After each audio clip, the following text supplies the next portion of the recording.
আপনি জানেন কি আজ পর্যন্ত পৃথিবীর শ্রেষ্ঠ সেলফমেড বিলিয়নার কে? আব্দুর রহমান ইবনে আউফ, যার তৎকালীন মোট সম্পত্তি মূল্য বর্তমানের ইলন মাস্কের চেয়েও প্রায় 3 গুণ বেশি। 770 বিলিয়ন ডলার প্রায়। তিনি যখন হিজরত করে মদিনায় আসেন, তার সাথে এক কানাকড়িও ছিল না। তিনি যে আনসারীর বাসায় উঠেছিলেন, সে আনসারী ভাই তাকে তার সমস্ত সম্পত্তির অর্ধেক গ্রহণ করার অনুরোধ করলেন। এমনকি এও বললেন, আমি স্ব ইচ্ছায় আমার এক বিবিকে তালাক দিতে চাচ্ছি, আপনি যদি তাকে বিবি হিসেবে গ্রহণ করতে সম্মত হন।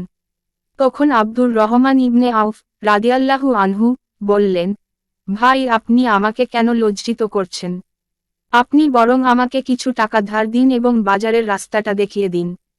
এরপর তিনি চেজ এবং বাটারের ব্যবসা শুরু করেন, পরে অন্যান্য ব্যবসায় পরিধি বিস্তৃত করেন। কথিত আছে যে, মদিনায় যখন তার বাণিজ্য বহর প্রবেশ করত, পুরো মদিনায় সাজ সাজ রব পড়ে যেত। আর তিনি সৎ ব্যবসায়ী ছিলেন, পণ্যের অতিরিক্ত মূল্য নির্ধারণ করতেন না।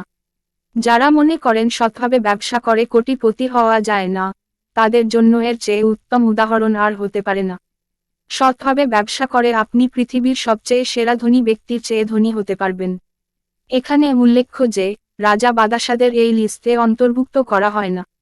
কারণ যেসব রাজা বাদশারা ধনী হয় তারা হয় প্রজার রক্ত চুষে ধনী হয়, নতুবা অন্য দেশ বিজয় বা লুটতরাজের মাধ্যমে।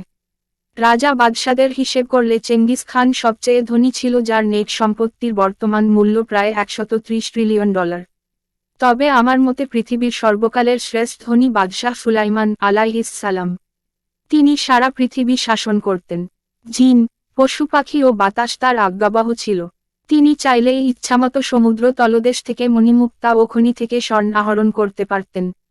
তবে তিনি নিজেকে এই সম্পদের মালিক মনে করতেন না, কারণ তিনি জানেন আসমান ও জমিনের মধ্যস্থিত সমস্ত কিছুর মালিক একমাত্র মহান আল্লাহ তাআলা।